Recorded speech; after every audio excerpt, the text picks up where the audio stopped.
Catherine from Baton Rouge has a question about her energy bills. It's because of her AC system, Tom. So she's considering getting one of these, which is kind of a, looks like it's one of those, the outside unit for a split system.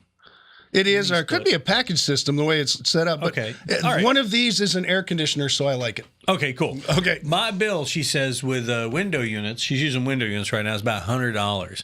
I set a timer, she writes, so that it comes on a couple hours before I come home.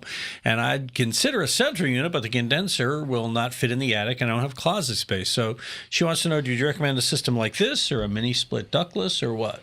Okay, first off, what would go in the house would be the evaporator coil and the air handler, which would also come with the heating system, whether it's strip heat or a furnace. And if you don't have room and you don't have a closet for a vertical setup, then you can't have that in your house.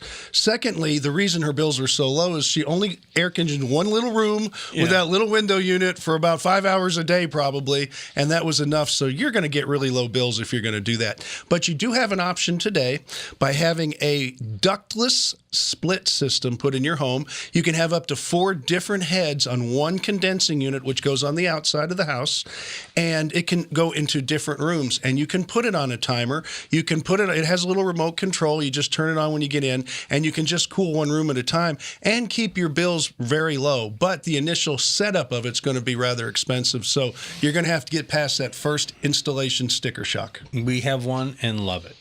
Yeah, we use them at the college for training. They're getting really popular. You can have them hang in the ceiling or on the walls. They have different models and a lot of different manufacturers making them now. Great. Got a question? We'd be happy to give you some cool advice, too. Go ahead and send it to us at HomeShowRadio.com. You can see more of our videos over here. And, of course, you can subscribe to our channel.